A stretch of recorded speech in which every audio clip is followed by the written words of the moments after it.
આવી ગયા છે જ્યાં માતાજી પીઠળમાંના દર્શન કરી લીધા બાદ હવે ત્યાં જ પાટરામાં ગીર ગામની અંદર જ એક જૂનું મંદિર છે, જ્યાં નાગબાપાનું મંદિર તરીકે ઓળખાય છે.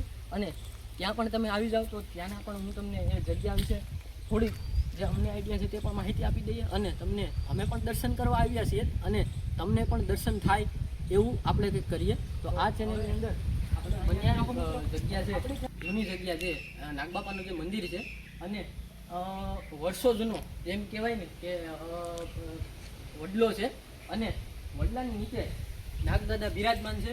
તો અમે દર્શન કરવા અહીંયા આવી ગયા છે મિત્રો, તો તમે પણ આવજો અવશ્ય દર્શન કરવા માટે.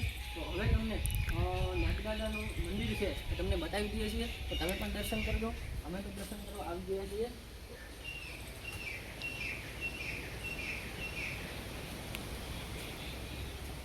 તો મિત્રો તમે જોઈ શકો છો નાગદાદાનું મંદિર છે અને ત્યાં આગળ આપણે જોઈ શકીએ છીએ કેટલા બધા નાના બાળકોના ફોટા પણ લગાવેલા છે.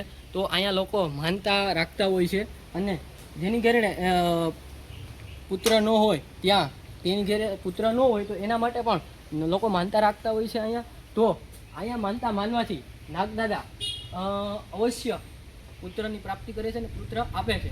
તો જેથી કરીને લોકો જે છે એમને પણ ખ્યાલ આવે કે અહીંયા આ જગ્યા પણ છે. તમે મિત્રો જોઈ શકો છો કે અહીંયા કેટલો બધો વર્ષો પુરાનો જે વડલો છે અને એ વડલાની વળવાઈ પણ તમે જોઈ શકો છો. વળવાઈ પણ કેટલી બધી મોટી થઈ ગઈ છે અને ચારે બાજુ આ વડલો ફેલાયેલો છે મિત્રો. તો તમે આ જગ્યાએ આવવાનું ભૂલતા નહીં. આ જગ્યાએ એકવાર તમે અવશ્ય આવજો, જેથી કરીને તમને પણ દર્શન થઈ શકે અને તમે પણ દર્શન કરી શકો. તો અમારી ચેનલને મિત્રો લાઈક કરજો, સબસ્ક્રાઈબ કરજો અને